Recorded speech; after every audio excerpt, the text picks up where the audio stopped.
पूर्व मुख्यमंत्री और केंद्रीय मंत्री मनोहर लाल के भतीजे रमित खट्टर को सुबह बीजेपी छोड़ कांग्रेस पार्टी ज्वाइन की और शाम को घर वापसी करते हुए फिर बीजेपी में शामिल हो गए। इस दौरान हरियाणा के पूर्व सीएम और केंद्रीय मंत्री मनोहर खट्टर के भतीजे रमित खट्टर ने कहा कि वो कांग्रेस विधायक बीबी बत्रा के पास चाय पीने के लिए गए थे, लेकिन उन्होंने उनका राजनीतिक फायदा उठाया। दरअसल पूर्व मुख्यमंत्री मनोहर लाल के भतीजे हैं रमित खट्टर और सुबह रोहतक से कांग्रेस के विधायक भारत भूषण बत्रा के नेतृत्व में विधिवत रूप से उन्होंने कांग्रेस ज्वाइन की थी। कांग्रेस के विधायक भारत भूषण बत्रा ने कहा था कि ये मनोहर लाल के भतीजे हैं जिन्होंने कांग्रेस ज्वाइन की है, कांग्रेस में उन्हें पूरा मान सम्मान दिया जाएगा। इसके बाद शाम होते होते रमित खट्टर ने कांग्रेस को झटका दिया और फिर बीजेपी ज्वाइन कर ली। पूर्व मंत्री और रोहतक से बीजेपी की टिकट पर चुनाव लड़ रहे मनीष ग्रोवी के नेतृत्व में उन्होंने फिर से भगवा पटका पहना और उन्होंने कहा कि उनके साथ धोखा हुआ है।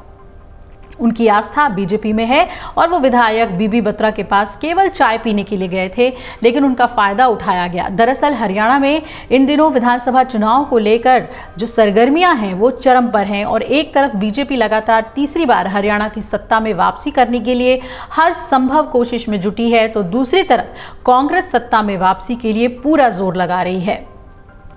पूर्व सीएम भूपेंद्र सिंह हुड्डा, उनके बेटे दीपेंद्र हुड्डा, पूर्व केंद्रीय मंत्री कुमारी शैलजा सहित कांग्रेस के सभी नेता दावा कर रहे हैं कि बीजेपी के विधानसभा चुनाव में हार तय है। रमित खट्टर ने इस मामले पर सफाई देते हुए कहा कि वो सिर्फ विधायक भारत भूषण बत्रा से मुलाकात करने गए थे और इस दौरान उन्होंने पटका पहना दिया और फिर फोटो खींच दी। रमित ने यह भी कहा कि वो इस मसले पर ज्यादा टिप्पणी अब नहीं करना चाहते हैं, मनीष ग्रोवर के साथ खड़े हैं और उन्हीं का समर्थन कर रहे हैं। रोहतक से बीजेपी प्रत्याशी मनीष ग्रोवर ने कहा कि रमित हमारे परिवार के सदस्य और बेटे हैं, वो संगठन से जुड़े हुए कार्यकर्ता हैं, हमारे साथ खड़े हैं। रमित खट्टर हरियाणा के पूर्व मुख्यमंत्री मनोहर लाल के भाई जगदीश के बेटे हैं और मनोहर लाल के भतीजे लगते हैं। उन्होंने गुरुवार को कांग्रेस में शामिल होने का ऐलान किया था और हरियाणा यूथ कांग्रेस ने सोशल मीडिया के जरिए उनकी तस्वीरें भी शेयर कर दी थी। उनके कांग्रेस में जाने की बड़ी हलचल हुई और बाद में रमित बीजेपी नेता मनीष ग्रोवर के साथ नजर आए और हरियाणा में आपको बता दें कि 5 अक्टूबर को विधानसभा की कुल 90 सीटों पर वोट डाले जाएंगे। वोटों की गिनती 8 अक्टूबर को होगी और उसी दिन परिणाम भी घोषित कर दिए जाएंगे।